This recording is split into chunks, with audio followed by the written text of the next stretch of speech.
ओम नमो भगवते वासुदेवाय ओम नमो भगवते वासुदेवाय ओम नमो भगवते वासुदेवाय नारायणो नमस्कृत्य नरं चैव नरोत्तमं देवीं सरस्वतीं व्यासं ततो जयमुदीरनष्टप्रविशोभद्रेष नित्यं भागवत सेव्य भगवती उत्तमश्लोके भक्तिर्वतिनो शुभं करोति वाचानं पङ्गुं लङ्घयते ह्रीमित्कृपतमहं वन्दे श्रीगुरुदीनतारेण परमानन्दमाधवं श्रीचैतन्येश्वरम् ओम अज्ञानतिमिरन्धस्य ज्ञानाग्नशलाकया सकृन्मिलितमेन तस्मै श्रीगुरुवे नमः नमो विष्णुपदाय कृष्णप्रसाय बुद्ध श्रीमते जयपदाय स्वामी राम नमो सर्वनित्यन्मने गौरवतामता नगर ग्रामधारे नमो विष्णुपदाय कृष्णप्रसाय बुद्ध श्रीमते भक्तिवेदांत स्वामी नामने नमस्ते सरस्वती देवी गौरवाणी प्रचारे निर्विशेष शून्यवादी भाषाते देशधारणे जय श्री कृष्ण चैतन्य प्रभु नित्यानंद श्री अद्वैत गदाधर श्रीवासदि गौर भक्त वृंद हरे कृष्ण कृष्ण कृष्ण हरे हरे हरे राम राम राम हरे हरे हरे कृष्ण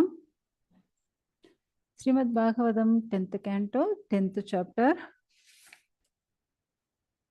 மருத மரங்களின் சாப விமோச்சனம்.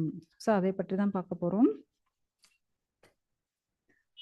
ஸோ பரீட்சித் மகாராஜ் சுகதேவர் கிட்ட கேட்கிறார். என்ன கேள்வி கேட்கிறார் அப்படின்னா, ஓ சக்தி வாய்ந்த முனிவரே, ஏன் நலகுபேரனும் மணிக்கிரீவனும் எதற்காக நாரத முனி சபிச்சாரு? காரணம் என்ன? ஏன்னா நாரதர் அவ்வளவு சுலபம் கோபப்பட மாட்டார். ஏன்னா கோபப்படுற முனிவர்கள் சில பேர் இருக்காங்க. அவங்கெல்லாம் யாரும் நமக்கே தெரியும் இல்லையா? அப்படி இருக்கும் பட்சத்துல நாரதர் கோபமே பட மாட்டாரு. அப்படி அவருக்கே கோபம் வர அளவுக்கு அவங்க அப்படி என்ன செயல் செஞ்சாங்க? தயவு செஞ்சு அதை சொல்லிடுங்களேன் அப்படின்னுட்டு அவர் ரொம்ப பணிவோட கேட்கிறாரு. சுகதேவர் சொல்ல ஆரம்பிக்கிறாரு. ஆக்சுவலா அந்த நலகுபேர மணிக்ரீவா இவங்க 2 பேரும் குபேரனுடைய பசங்க. உங்களுக்கு தெரியும், கொஞ்சம் பணக்கார பசங்களுடைய லைஃப் ஸ்டைல் எப்படி இருக்கும் அப்படின்னுட்டு இல்லையா? லைஃப் ஸ்டைல் நாம நினைக்கிற அளவுக்கு அவங்களுடைய வாழ்க்கை சில பேர் ரொம்ப நல்லா தான் இருக்கும். ஆனால் சில பேர் அவ்வளோ பெஸ்டா இருக்கும்னு சொல்ல முடியாது இல்லையா? இங்க இவங்க 2 பேர் என்ன பண்றாங்க அப்படின்னா, இவங்க 2 பேரும் சிவபெருமானுடைய பரம பக்தர்களாக இருக்காங்க. ஸோ அதனால அதனால சிவபெருமான் அஸ்வதோஷ் சீக்கிரம் சந்தோஷம் அடைஞ்சிருவார். அவர்கிட்ட எதை கேட்டாலும் கொடுத்துருவார். அவ்வளோ நல்லவர் அவர். அதாவது வெளுத்ததெல்லாம் பாலுன்னு நினைப்பார் பாருங்க, அது நம்ம சிவன் தான். எதை கேட்டாலும் கொடுத்துருவார். ஓகே. ஸோ அப்படி இருக்கும்போது சிவனுடைய ரொம்ப நெருங்கிய பக்தர்களாக இருந்தாங்க இவங்க. அதனால என்ன ஆச்சு அப்படின்னா, மந்தாகினி நதிக்கரையில கைலாச மலை கீழே ஒரு தோட்டம் இருக்கு. அந்த மலை சேர்ந்து ஒரு தோட்டம் தான். ஸோ அங்க இவங்க ஏன்னா சிவனுடைய பக்தர்கள், சிவபக்தர்கள்ன்ற அந்த தைரியம். ஏன்னா குபேரனும் சிவனுடைய பக்தர் தான். ஸோ அதே போல ஒரு பக்கம் பார்த்தீங்க அப்படின்னா குபேரனுடைய பையன், ஒரு பக்கம் பார்த்தா சிவனுடைய பக்தர்கள் அப்படின்னுட்டு. ஸோ நார்மலா ஏதாவது ஒன்று இருந்தாலே கொஞ்சம் என்னது 2 கொம்பு முளைச்சு இது போல அலையுங்க. இவங்களுக்கு இவ்வளோ குவாலிட்டிஸ் இருக்கு இல்லையா? குபேரனுடைய பசங்க, இந்த பக்கம் சிவனுடைய பக்தர்கள் அப்படின்னுட்டு. ஸோ அப்படி இருக்கும் பட்சத்துல என்ன ஆகுது அப்படின்னா, அந்த தோட்டத்துல அவங்க எல்லாம் ஈஸியா போக முடியும். ஏன்னா பக்தர்கள் இல்லையா?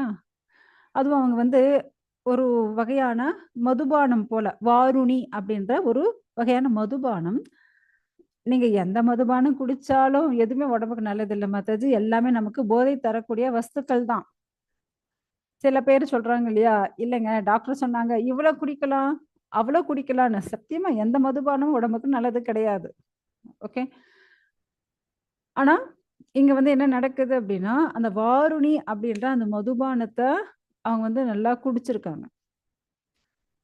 அங்க பெண்களோட சேர்ந்து ஃபுல் போதையோட அந்த தோட்டத்துல ஜாலியா என்ஜாய் பண்ணிட்டு இருக்காங்க.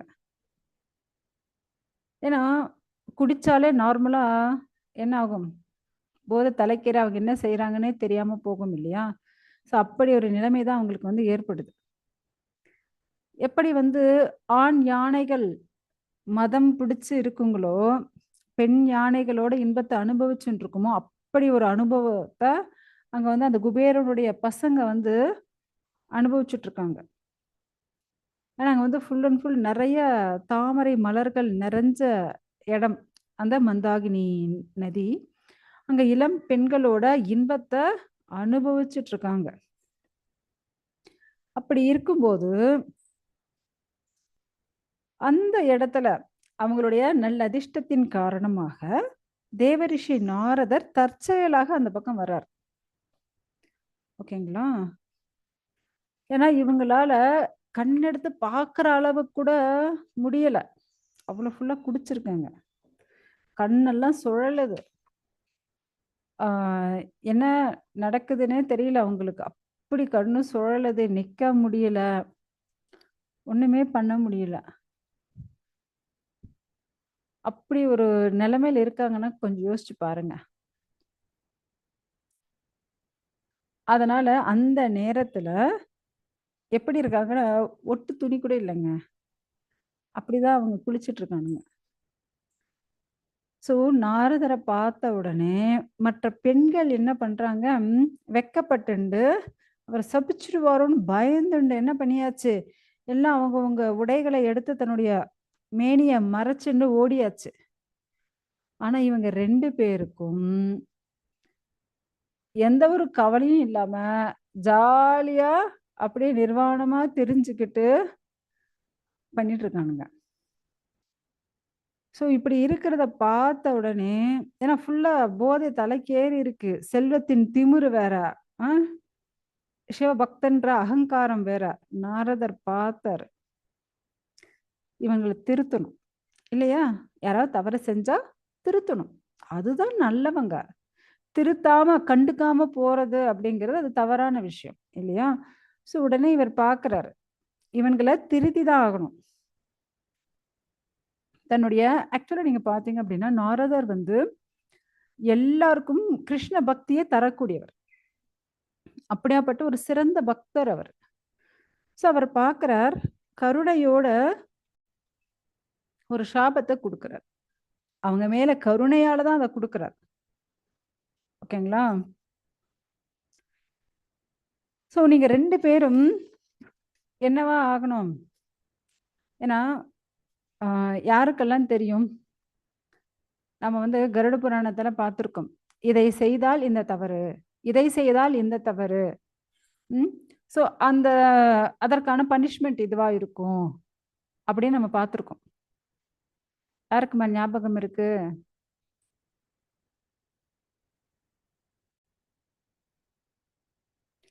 ஹரே கிருஷ்ணா. ஸோ இங்க வந்து என்ன ஆகுது அப்படின்னா, அவங்க 2 பேரும் தன்னிலை மறந்து இருக்காங்க.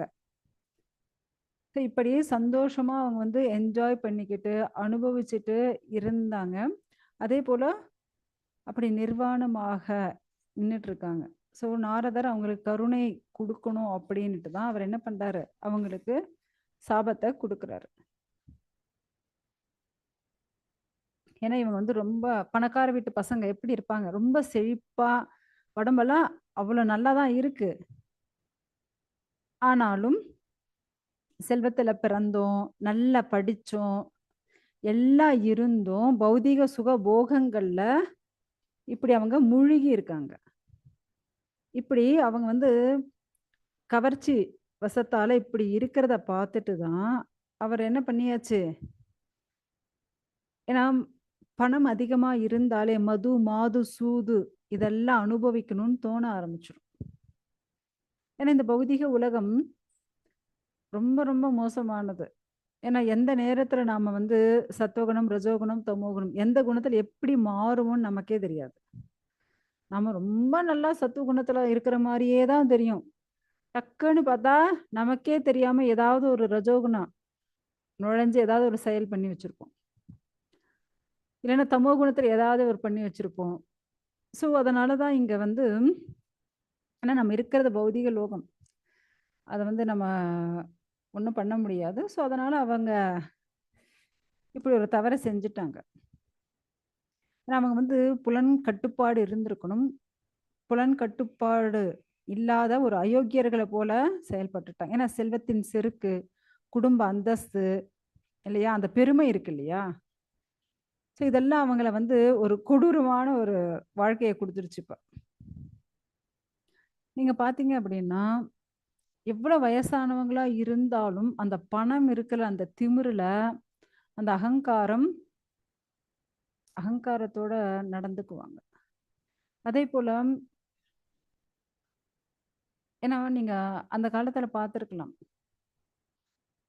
அந்த காலத்துல இந்த ஜமீன்தார்கள், ராஜாக்கள் ஏன் நம்ம வந்து சுதந்திரத்துக்கு முன்னாடியும், ஒரு 200 வருஷத்துக்கு முன்னாடியும் ஆங்கிலேயர் ஆட்சி இங்க வந்திருக்கும்போதும் அவங்களும் அப்படிதான். ஏன்னா நம்மளுடைய பாரத தேசத்துல இருந்தவா அவங்களுடைய அவங்க வந்து ரொம்ப கொஞ்சம் விவசாயம் பண்ணிண்டு, ஸோ ஒரு கட்டுக்கோப்பான வாழ்க்கை தான் நடத்திட்டு இருப்பாங்க. ஆனா நம்மளுடைய நிறம் வந்து ஒரு அ நார்மல் ப்ரவுன் கலரா தான் இருக்கும். ஆனா அவங்க பியூர் ஒயிட்டா வந்துட்டு நம்மள வந்து ஒரு மாரி அடிமைத்தனம், நம்மளுடைய கலர பார்த்து அடிமைத்தனம் பண்றது. அவங்க வந்து ரொம்ப லக்ஸுரி லைஃப்ல இருக்கிற மாரி காட்டிண்டு, நம்மள பாரத தேசத்துல இருக்கிறவங்கலாம் ரொம்ப இன்சல்ட் பண்றது. ஸோ இதெல்லாம் நடந்து தான் இருந்துச்சு. இல்லையா? ஏன்னா இப்படி பணக்காரங்க அவங்க என்னதான் பெரிய பதவியில இருந்தாலும் சரி, நெறைய செல்வம் இருந்தாலும் சரி, என்ன வயசானாலும் சரி, அவங்க புத்தி மட்டும் போகவே போகாது சில பேருது. என்ன ஆயிடுச்சு? அப்படி ஒரு அகங்காரம் அவங்களுக்கு. ஆ ஆக்சுவலா எக்ஸாம்பிள் நம்ம பார்த்தோம் அப்படின்னா, இந்த பீர்பால் அந்த இதுல கூட நம்ம நெறைய கதைகள் பார்த்துருக்கலாம். ஸோ அதுல கூட இப்படிதான். மரணிக்க தருவாயில இருக்கக்கூடிய அந்த தாத்தா கூட பார்த்தா ஏதோ ஒரு சின்ன பொண்ண அப்படி பார்த்துட்டு இருப்பாங்க. ஸோ அதுபோல என்னதான் இருந்தாலும் அவங்களுடைய புத்தி மட்டும் மாறவே மாறாது. ஏன்னா ரொம்ப மூர்க்கத்தனமான விஷயங்கள வந்து செஞ்சுட்டு தான் இருப்பாங்க அவங்க. இரக்கமற்ற செயல்கள் வந்து வெறுக்கத்தக்க செயல்கள், இரக்கமற்ற செயல்கள். ம். அதேபோல வந்து நீங்க பார்த்தீங்க அப்படின்னா, மிருகங்கள வேட்டையாடுறது. ம். ஏன்னா ஒன்லி இந்த ஜமீன்தாருங்க, ராஜாக்கள், இல்ல பெரிய பெரிய இப்ப நம்ம பார்த்தோம் அப்படின்னா, பெரிய பெரிய பணக்காரங்க இப்பவும் காட்டுக்கு போய் வேட்டையாடுறது. ஸோ இது போல செயல்கள்லாம் பண்ணிட்டு தான் இருக்காங்க. ஸோ இதெல்லாம் ரொம்ப ரொம்ப கண்டிக்கத்தக்கது. தவறான செயல்கள் தான். ஆனா அவனுடைய வாழ்க்கைய வச்சுண்டு அவன் என்ன நினைக்கிறான், நான் ஒரு பெரிய மனிதன். இந்த ஊருக்கே நான் பெரியவன். இந்த உலகத்துக்கே பெரியவன். அவன் வந்து மந்திரி. தன்னை வந்து நான் வந்து ஒரு மந்திரி. நான் வந்து ஒரு ஜனாதிபதி. ம். நான் வந்து ராஜா அப்படின்னு அந்த செருக்கோட அவன் வந்து நடந்துக்கிறான். நான் என்ன செஞ்சாலும் என்ன கேட்கறதுக்கு ஆள் இல்ல. ஏன்னா பணக்காரங்களுடைய பசங்க அப்படித்தானே இருக்காங்க. இல்லையா? ஆனா எல்லாரும் ஒரு நாள் இறக்க தான் போறாங்க. அது அவங்களுக்கு தெரியல. இறந்தா அவங்க உடம்பு புழுவாகவோ, மலமாகவோ, சாம்பலாகவோ மாறதான் போகுது. புதைச்சா புழுவாக போகுது. எரிச்சா சாம்பலாக போகுது. ஏதாவது மிருகம் சாப்பிட்டுச்சுன்னா அது மலமாக போகுது. அது தெரியாம என்ன ஆட்டம் ஆடுறாங்க. இல்லையா? ஏன்னா இந்த உடம்புன்றது நமக்கு தற்காலிகமானது. நிரந்தரமானதா என்ன? கிடையாது. ஆனாலும் ஏதோ ஒரு கர்மத்தின் அடிப்படையில அவங்க வந்து ஏதோ ஒரு பணக்கார வாழ்க்கை அவங்களுக்கு கிடைச்சிருக்கு. ஆனாலும் அதையும் வந்து என்ன பண்ணிடுறாங்க, தான் பணக்காரன், ம் பணத்துக்கு அதிபதி. அதேபோல இவ்ளோ படிச்சிருக்கேன், இவ்ளோ செல்வம் இருக்கு, இவ்ளோ அழகோட இருக்கேன் அப்படின்ற அந்த திமிரு. ஆனா, பிறந்தவங்க எல்லாரும் மரணிக்கணுன்ற அந்த ஒரு விஷயம் மறந்து போய் இவ்வளவு அகங்காரத்தோட அவங்க வந்து நடந்துக்கிறாங்க. ஸோ இப்படியாப்பட்டவர்கள் எங்க போவாங்க அப்படின்னா, கண்டிப்பா அவங்க வந்து நரகத்துக்கு தான் போவாங்க. ஏன்னா, அவங்க காட்டுன அந்த திமிரு, அகங்காரம் அதற்கான தண்டனை அவங்க நரகத்தில தான் கண்டிப்பா தள்ளப்போகுது. அவங்க வந்து எத்தனை ஜென்மத்துக்கு அதாவது எத்தனை ஆண்டுகளோ, இல்ல எத்தனை ஜென்மத்துக்கோ அவங்க வந்து அந்த நரகத்தில கஷ்டப்படணும் அப்படின்னுட்டு தெரியல. ஏன்னா அவங்க பண்ண இல்ல அவங்க செய்த அந்த செயல், அவங்க சொன்ன அந்த வார்த்தைகள், அதை பொறுத்து தான் அவங்களுக்கு அமையும். ஆனா, இப்ப இவன் வந்து இப்ப ஃப்ரெண்ட்ஸோட ஒரு 5 பேரோட, ஒரு 6 பேரோட போயி, இப்படி குடிச்சிட்டு, இப்படி காட்டுல வேட்டையாடி, மிருகங்கள் எல்லாம் வேட்டையாடி, அதே போல அங்க இருக்கக்கூடிய ஏதோ பெண்கள வந்து மிஸ்யூஸ் பண்ணி, ஏன்னா நான் பணக்காரன், நீ யார் என்ன கேட்கறது? அப்படின்னுட்டு அப்படியெல்லாம் மிஸ்யூஸ் பண்ணி, இல்ல அந்த பெண்கள யூஸ் பண்ணிட்டு கொன்னும் போட்டுட்டு, இல்ல கேட்க வந்தவாளையும் அடிச்சுட்டு, ஸோ இப்படியெல்லாம் செஞ்சாங்கன்னு வச்சுக்கோங்க. கண்டிப்பா அவங்கலாம் வந்து சொர்க்கம் போவாங்களா? நரகம் போவாங்களா? சொல்லுங்க. கண்டிப்பா நரகத்துக்கு தான் போவாங்க. No doubt. இப்ப இவன் இவன் தான் ஃபர்ஸ்ட் இறக்குறான்னு வச்சுக்கோங்க. இப்ப இவன நரகத்துக்கு கூட்டிட்டு போவாங்க. ஸோ இவன் கூட வந்த மத்தவங்க வந்து ஹெல்ப்பா பண்ண போறாங்க அங்க? ஒண்ணும் கிடையாது. நரகத்துல இவன் தான் போய் கஷ்டத்த அனுபவிக்கணும். அப்ப நம்ம கூட இருந்த யாரும் வந்து காப்பாத்த போறதில்ல.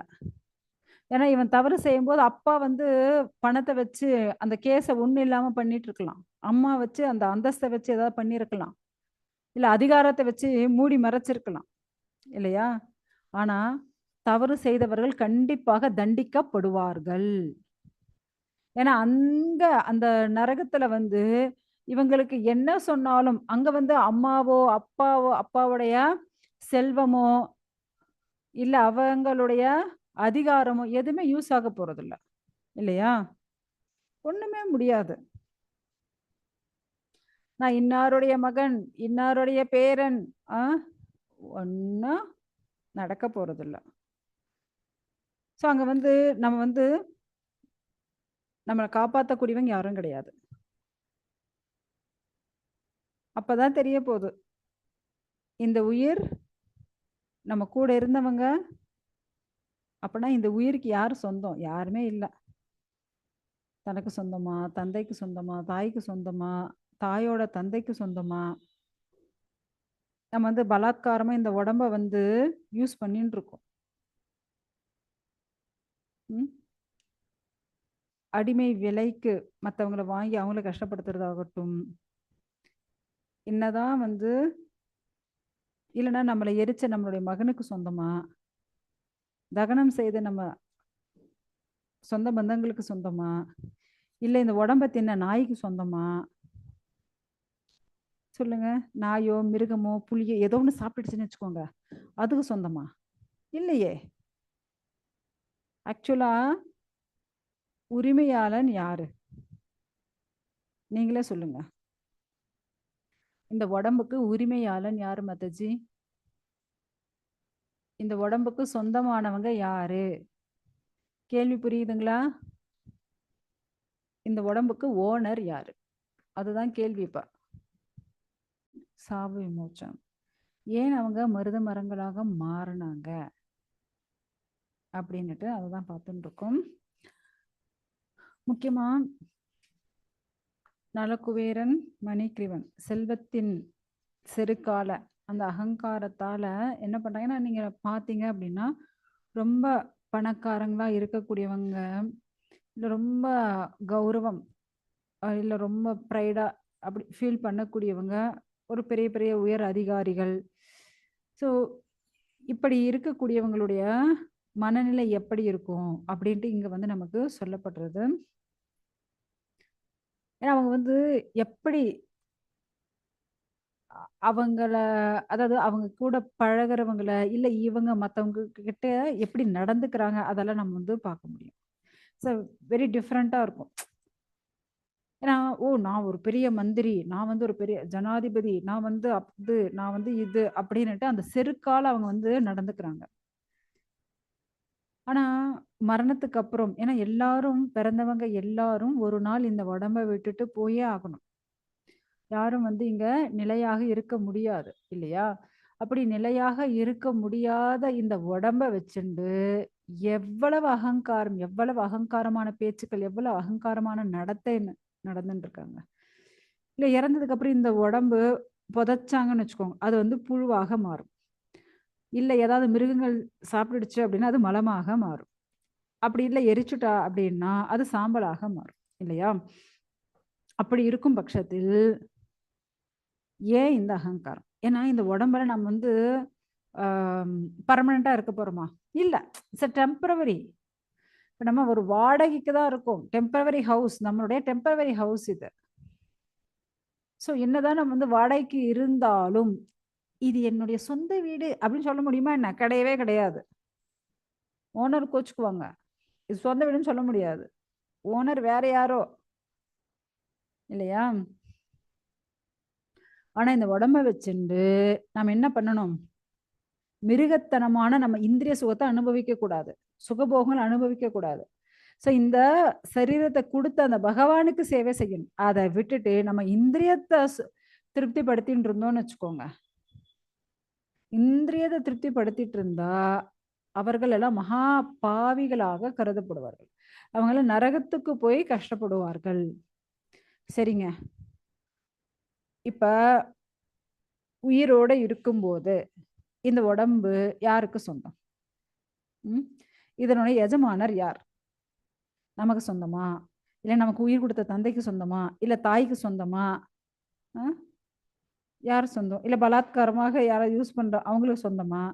இல்லன்னா காசு குடுத்து நம்மள வந்து அடிமையாக்குறாங்க இல்லையா? ஸோ அவங்களுக்கு சொந்தமா? இல்லன்னா நம்ம இறந்ததுக்கு அப்புறம் இந்த உடம்ப வந்து தீயில வைக்கிற நம்ம மகனுக்கு சொந்தமா? இல்ல தகனம் செய்யக்கூடிய அவனுக்கு சொந்தமா? இல்ல இந்த உடம்ப சாப்பிடக்கூடிய மிருகங்கள், இல்ல அது நாய்கள், அது போல மிருகங்களுக்கு சொந்தமா? யாருக்குங்க சொந்தம்? சொல்லுங்க. யாருமே இதுக்கு உரிமை பாராட்ட முடியவே முடியாது. கண்டிப்பா முடியாது.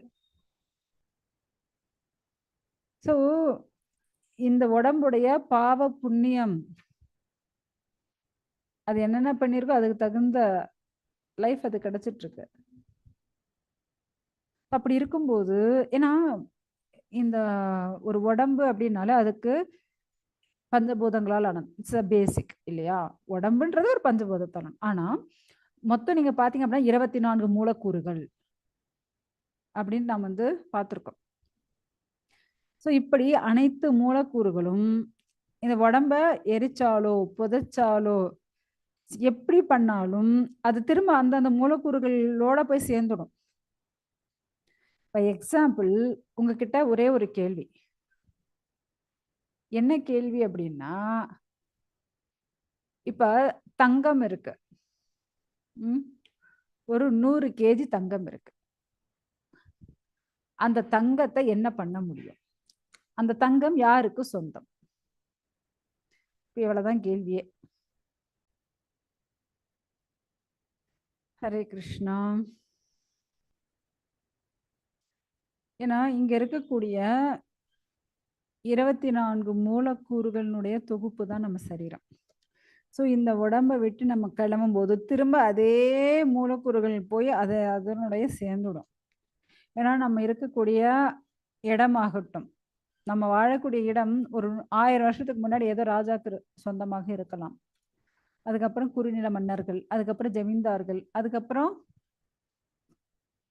நம்மளுடைய 10 தலைமுறைக்கு முன்னாடி ஏதோ ஒரு தாத்தா அப்படியே வழி வழியா வந்து இப்ப நம்ம கையில இருக்கு. இன்னும் ஒரு 200 வருஷம் கழிச்சு யோசிச்சு பாருங்க, அந்த லேண்ட் யாருடைய பேர்ல இருக்கும்? வேற யார் பேர்லயும். இப்ப நீங்க பேங்க்ல லாக்கர்ல வச்சிருக்கீங்க தங்கம். அந்த தங்கம் இன்னும் ஒரு இப்போதைக்கு அது உங்க பேரு.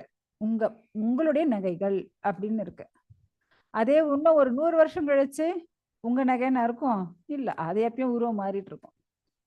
இந்த பௌதிக உலகத்துல இருக்கக்கூடிய எதுவுமே நமக்கு சொந்தம் கிடையாது. நிலமாகட்டும், தங்கமாகட்டும், ஏன் இந்த சரீரமே நாம வாடகைக்கு தான் இருக்கோம். இதுவே நமக்கு சொந்தம் கிடையாது. கரெக்ட்டா? ஸோ அப்படி சொந்தமே இல்லாத இந்த உடம்புக்கு நாம உரிமையாளரே கிடையாது. ஆனாலும் நம்ம என்ன பண்றோம்? நான் எனதுன்ற அகங்காரம் படுறோம். இந்த உடம்புக்கு நானே உரிமையாளன் அப்படின்னு நினைக்கிறோம். இத உடம்ப அப்படி பாதுகாக்கிறோம். ம். அப்படி சேவை பண்றோம். ஆனா என்ன ஆகுது அப்படின்னா, அப்படியே நாம இந்திரியங்களுக்கு சேவை பண்ண பண்ண ஒரு மிருகத்தை போல மாறிவிடுவோம். ஏன்னா, நாம பகவானுக்கு சேவை பண்ணாம நம்மளுடைய இந்திரியங்களுக்கு நம்ம சேவை பண்ணோம் அப்படின்னா, நாமெல்லாம் திருடர்கள், கயவர்கள். ஸோ அப்படி நாம நம்மளுக்கே சேவை பண்ணிட்டு இருந்தோம்னா, அதெல்லாம் பாவத்தை கொடுக்கும். ஓகே. ஏன்னா உரிமையாளர் எஜமானர் யாரு? சாக்ஷாத் பகவான். அவருக்கு தான் சேவை பண்ணணும். ஆனா நாம என்ன பண்றோம்? செல்வ செருக்கில் அகங்காரத்துல மூடர்களாக மாறிடுறோம், அயோக்கியர்களாக மாறிடுறோம். உண்மையை காண உண்மையை பார்க்கறதுக்கு மறந்துடுறோம் நம்ம. என்ன பண்ற? அதே நீங்க கொஞ்சம் வறுமையில இருக்கக்கூடியவங்களை யோசிச்சு பாருங்க. வறுமையில இருக்கக்கூடியவங்க என்ன பண்ணுவாங்க அப்படின்னா, நம்ம வந்து அடுத்த வேளை சாப்பாட்டுக்கு என்ன பண்றது? நாளைக்கு சாப்பாட்டுக்கு என்ன பண்றது? அப்படின்ட்டு அதுவே அவங்களுக்கு ஒரு பெரிய டார்கெட்டா இருக்கும். ஏன்னா உணவு, உடை, இருப்பிடம் இதுவே பெரிய விஷயம் அவங்களுக்கு. இல்லையா? ஸோ அதனால அவங்க ரொம்ப இந்த சம்சாரத்துல கஷ்டப்பட்டு பட்டு அந்த ஏழ்மை நிலையில இருந்து இருந்து ஏன்னா துன்பத்தை அனுபவிச்சு அனுபவிச்சு அவங்களால ஒரு அளவுக்கு உணர முடியுது. ஐயோ நம்ம இவ்வளவு கஷ்டப்படுறோமே, நம்மளை போலதானே மத்தவங்களும் கஷ்டப்படுவாங்க அப்படின்னு யோசிப்பாங்க. புரியுதுங்களா? நாம கஷ்டப்படுறோம், நம்ம துக்கப்படுறோம், நம்ம பசியோடு இருக்கோம், சாப்பிட உணவு இல்லை அப்படின்னுட்டு அந்த பசிக்கும் போது அந்த உடம்பு எவ்வளவு வருத்தப்படும் இல்லையா? ஸோ இந்த உணர்வு மற்றவங்க யாராவது பசியோடு இருக்கும்போது நம்ம மனசு தவிக்கும். ஐயோ அவங்களுக்கு வந்து நம்ம வந்து ஏதாவது உணவு கொடுக்கலாம், நம்மளை போல தான் அவங்களும் கஷ்டப்படுவாங்க அப்படின்னு யோசிக்க தோணும். இப்போ ஒன்றும் இல்லைங்க, ஒரு எக்ஸாம்பிள் என்ன உதாரணம் சொல்லப்பட்டிருக்கு அப்படின்னா, ஒருவனுக்கு வந்து ஊசி குத்தியாச்சுன்னு வச்சுக்கோங்க. அப்படி குத்தும் போது அவன் மூஞ்சி அப்படியே வலிஜியில அப்படியே அவன் மூஞ்சி மாறும்போது வலிச்சுதா என்ன அப்படின்னு கேட்கும். அதே நமக்கு குத்தும் போதுதான் தெரியும், ஐயோ என்னடா இவ்வளோ வலிக்குது.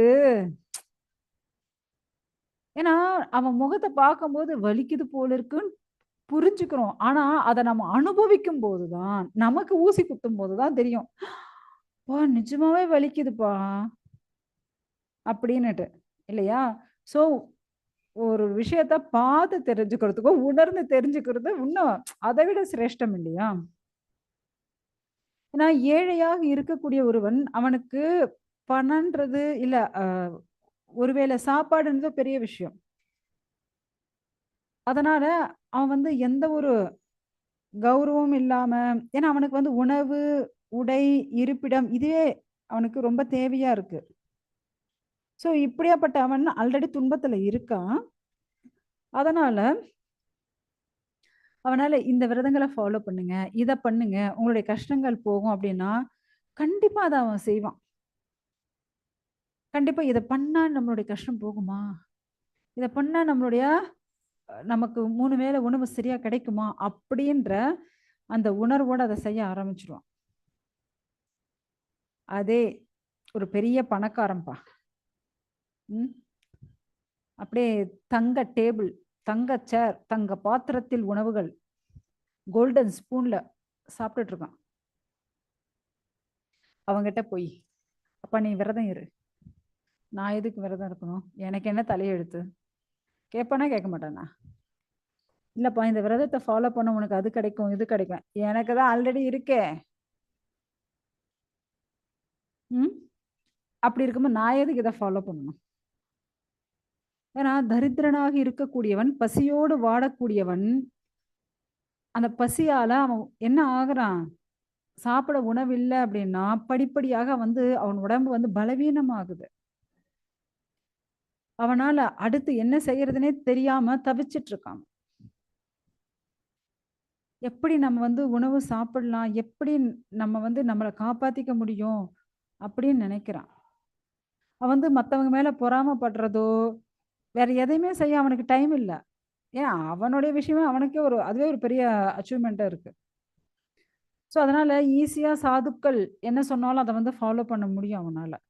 எப்பா நீ இந்த தவத்தை பண்ணு, எப்பா இதை இந்த விரதத்தை ஃபாலோ பண்ணு, உனக்கு நிறைய பலன் கிடைக்கும். ஓகே சாமி, ஓகே சாமி அப்படின்னு சொல்லிடுவான். அதே பணக்காரங்கிட்ட போய் இதை ஃபாலோ பண்ண கண்டிப்பா பண்ணவே மாட்டான்னா, எனக்கு என்ன தலையெழுத்து இதெல்லாம் ஃபாலோ பண்ணுன்ட்டு, நான் எதுக்கு இதை செய்யணும்? எனக்கு தேவையில்லை. நான் பிறக்கும் போதே கோல்டன் ஸ்பூனுப்பா, நான் எதுக்கு பண்ணணும் அப்படின்னு தான் கேட்பான். இல்லையா? ஸோ அதனாலதான் சாதுக்கள் நீங்க பாத்தீங்க அப்படின்னா ஏழைகள் ஏழைகள் கிட்ட எந்த ஒரு தடையும் இல்லாம அவங்களோட அவங்க வந்து ரொம்ப மிங்கிள் ஆக முடியும். கான்வர்சேஷன் பண்றதோ, மிங்கிள் ஆகுறதோ, இவங்க சொல்றத அவங்க கேட்கறதோ எல்லாமே வந்து ரொம்ப ஈஸியாக இருக்கும். ஆனா, பணக்காரர்கள் கிட்ட அப்படி அவங்களால மிங்கிள் ஆக முடியாது. ஏன்னா, இவங்க சொல்றத அவங்க கேட்கவும் போறதில்ல. முதல்ல இவன் வந்து இந்த சாது வந்து ரொம்ப ஏழையா பார்க்கறதுக்கு இப்படி இருக்காரு. ஏதோ பண வசதி எல்லாம் இல்லாதவர். இவர் வந்து ஒரு ஏழை கிட்ட தான் சகவாசத்தில் இருக்க முடியும். நம்ம கிட்டலாம் நம்ம ரேஞ்சுக்கு இப்ப ஒரு பெரிய பெரிய கோடீஸ்வரர்கள் ஒரு ஏழையான ஒருவரோட பழகுறது சாத்தியமே கிடையாது இல்லையா? ஸோ பெரிய பெரிய கோடீஸ்வரர்கள் அவங்க ரேஞ்சுக்கு அப்படியாப்பட்டவா கூட தான் அவங்க வந்து பழகுவாங்க. ஏன்னா அவங்களுடைய ஹிருதயத்துல அவ்வளவு அழுக்கு நிறைஞ்சிருக்கு. அத சுத்தப்படுத்தணும்னு கூட அவங்களுக்கு தோணவே தோணாது. அவங்களுக்கு தேவை கௌரவம், பணம், அந்தஸ்து. ஸோ இத தான் பார்த்துட்டு இருப்பாங்க. ஆனா முக்கியமா இப்படியாப்பட்ட பணக்காரங்க கிட்ட பழகுறதுக்கு கூட முதல்ல ஆ அதாவது இந்த பக்தர்கள், சாதுக்கள் கொஞ்சம் பயப்பட தான் செய்வாங்க. ஏன்னா, இவங்களோட சேர்ந்து நமக்கும் ஏதாவது பௌதிக ஆசை வந்துடுத்துன்னா என்ன பண்றது? ஏன்னா ஒரு பழமொழி இருக்குல்ல மாதாஜி, சேரவங்களோட கரெக்ட்டா சேரணும். அப்படி சேரல அப்படின்னா என்ன ஆகும்? ஏன்னா நம்ம வந்து ஆ சும்மா அப்படியே புக்ல இருக்கிறதே பார்த்துட்டு படிச்சுட்டு போறதில்ல. ஜஸ்ட் பிராக்டிகலா அத யோசிச்சும் நம்ம வந்து டிஸ்கஸும் பண்ணணும் இல்லையா? அப்பதான் வந்து அது வந்து நம்மளுக்கு ரொம்ப கிளியரா புரியும். சும்மா நம்ம வந்து பேருக்கு படிக்கிறோம் அப்படின்றது இல்ல. அத வந்து புரிஞ்சு படிக்கணும். பேருக்கு படிக்கிறது வேற, புரிஞ்சு படிக்கிறது வேற. இல்லையா? ஸோ நம்ம வந்து புரிஞ்சு அண்டர்ஸ்டாண்ட் பண்ணிக்கிட்டு அத வந்து பார்க்கணும். ஓகே. ஸோ இதனால தான் சாதுக்கள் என்ன பண்றாங்க, இப்படியாப்பட்ட பணக்காரர்களோட சகவாசத்துக்கு போறதே கிடையாது. அவங்க கூட சேர்றதே கிடையாது. ஏன்னா, அவளோட சேர்ந்து அவங்களுடைய பௌதீக ஆசைகள்லாம் இவங்களுக்கும் வந்துடும். அப்புறம் இவங்களுடைய வாழ்க்கை என்ன ஆகும்? இல்லையா? ஸோ ஏன்னா அதே போல இவங்களுடைய ஹிருதயமும் அழுக்கா மாறிடும். ஏன்னா இவங்க சுத்தப்படுத்த வந்து இவங்க ஹிருதயமே அழுக்கா மாறிடுச்சுன்னு வச்சுக்கோங்க. அது பெரிய ப்ராப்ளம் ஆயிடும். அதனால தான் சாதுக்கள் வந்து நீங்க நார்மலா பார்த்தீங்க அப்படின்னா, சாதுக்களே என்ன பண்ணிட்டு இருப்பா? 24 மணி நேரம் கிருஷ்ணரையே நினைச்சுண்டு, கிருஷ்ணருக்காக சேவைகள் பண்ணிட்டு ஸோ நான் எத செஞ்சா கிருஷ்ணர் திருப்தி அடைவார். ஸோ நான் பேசக்கூடிய விஷயங்கள் கிருஷ்ணர் திருப்தி அடைவாரா? நான் செய்யக்கூடிய சேவையில கிருஷ்ணர் திருப்தி அடைவாரா? ஸோ பகவான் கிருஷ்ணரை பத்தி நான் மக்களுக்கு எப்படி நாம் வந்து பிரச்சாரம் செய்யலாம்? அப்படின்ட்டு இப்படிதான் யோசிச்சுட்டு இருப்பா. இப்படி இருக்கக்கூடியவங்க நேரா செல்வ செருக்கோட, அகங்காரத்தோட இருக்கக்கூடியவங்க கிட்ட போய் சேர்ந்தாங்கன்னு வச்சுக்கோங்க. பக்தர் அல்லாதவர்களிடம் போய் சேர்ந்தால் என்ன ஆகும்? ஏன்னா பௌதீகவாதிகளோட சகவாசம் ஏற்பட்டால் இவங்களுக்கும் அந்த தோஷம் தாக்கிடும். அது ஒரு பெரிய பிரச்சனையா மாறிடும். அதனால இவங்க வந்து அவங்களோட எல்லாம் சேர்றதே கிடையாது. முக்கியமா பணக்காரர்கள் என்ன செய்வாங்க அப்படின்னா, அதாவது அந்த காலத்துல ஜஸ்ட் இப்ப வந்து alcohol many types, many varieties வந்துடுது. ஆனா அந்த காலத்துல வந்து வாருணி, மாத்வி அப்படின்ற மதுபானம் மதுபானம் குடிச்சுட்டு தன்னுடைய இந்திரியங்களையே கட்டுப்படுத்த முடியாம, சுயநினைவே இல்லாம அப்படியாப்பட்ட போதை பழக்கத்திற்கு ஆளாகி விடுகிறார்கள்.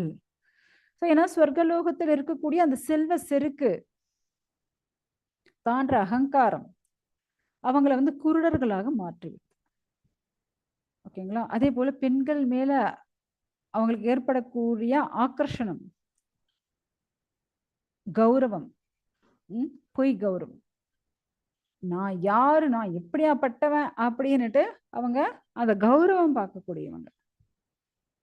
அதே நீங்க ஒரு சாமானிய மனிதர்கள், ரொம்ப ஏழையானவர்கள் என்ன சொன்னாலும் ஓகேங்க. அட்ஜஸ்ட் பண்ணிட்டு போவாங்க. ஏதோ பணக்காரன் அப்படி அட்ஜஸ்ட்மென்ட் இருக்கா பாருங்க, கண்டிப்பா இருக்கவே இருக்காது. ஓ! என் கௌரவம் என்ன ஆகும்? என் ஸ்டேட்டஸ் என்ன ஆகும்? அப்படின்னு பேச ஆரம்பிச்சுடுவான். இல்லையா?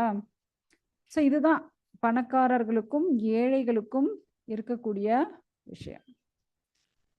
ஸோ இப்ப உங்களுக்கு புரிஞ்சிருக்கும் ஓரளவுக்கு. பணக்காரர்கள் எப்படி நடந்துக்குவாங்க, ஏழைகள் எப்படி நடந்துக்குவாங்க. நீங்க நார்மலா இந்த லைஃப் ஸ்டைல் நீங்க பார்த்தீங்க அப்படின்னா, ரொம்ப பணக்கார வீட்டு பசங்க டூ வீலர் ஓட்டிட்டு போறதே ஏதோ ராக்கெட் ஓட்டிட்டு போற மாரி தான் ஓட்டிட்டு போவாங்க. வைய்யன்னுட்டு எங்கேயோ ஓடிடும் அந்த வண்டி. எங்க இருக்கு? என்னடா பக்கத்துல தானப்பா நின்னுச்சு. இப்ப ஆளையே காணுமேன்னு அப்படின்னு தேட வேண்டியது தான். அப்படி ஒரு ஃபாஸ்ட்ல போயிட்டு இருப்பாங்க. இல்லையா? என்ன செய்றது? அவங்களுடைய வாகனங்கள் அவ்வளவு வேகமா போகும்.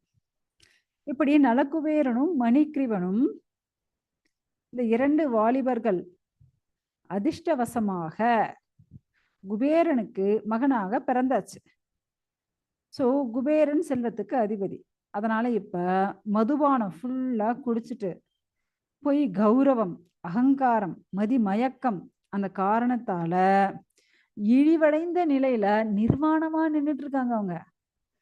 அந்த தண்ணீல எப்படி இருக்காங்க? நிர்வாணமாக நின்னுட்டு இருக்காங்க.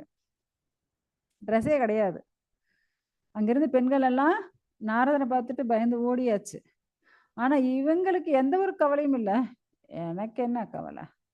நான் யார் இன்னொருத்தரை நான் ஏன் வந்து மதிக்கணும்? அப்படின்ற அளவு.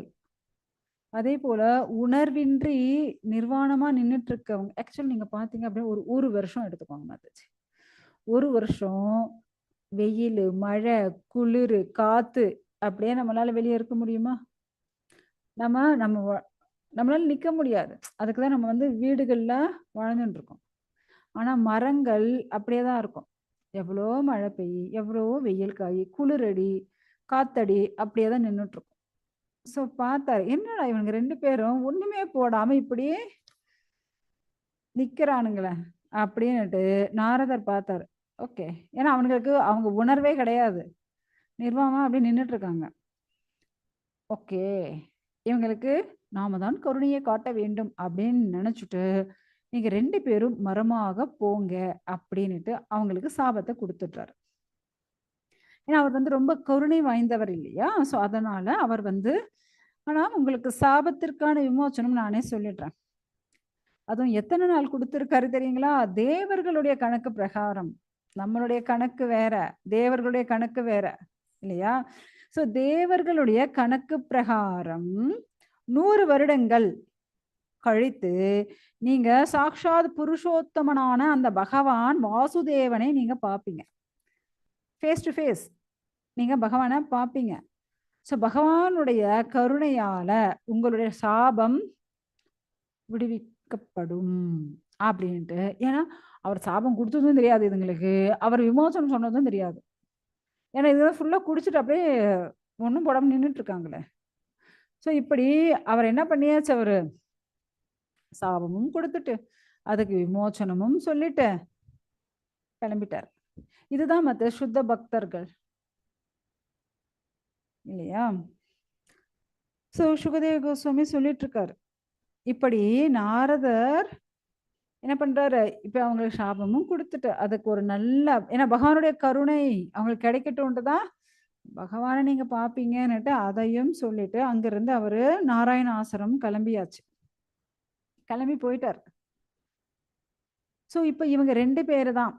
யாரு? இந்த நலக்குவேரனும், மணிக்கிரீவனும் இரட்டை மருத மரங்களாக பிறந்து விட்டார்கள். தமிழ்ல நமக்கு மருத மரங்கள், சான்ஸ்கிரிட்ல நீங்க பார்த்தீங்க அப்படின்னா, ஹிந்திலலாம் அர்ஜுன மரங்கள்னு சொல்லுவாங்க. ஓகேங்களா? ஸோ அப்படி இவங்க 2 பேரும் அப்படியே மரங்களாக மாறிட்டாங்க. ஏன்னா, அந்த 2 மருத மரங்கள் அங்க எங்க இருக்கு? பகவான் இப்ப மெல்லமா முட்டி போட்டுட்டு போயிட்டு இருக்காரு. சின்ன குழந்தை தானே. பின்னாடி இவ்வளோ பெரிய உரல் இருக்கு. மெல்லமா முட்டி போட்டு அப்படியே தவழ்ந்து வந்துட்டு இருக்காரு. ஸோ அந்த 2 மரங்களை பார்க்கிறார்.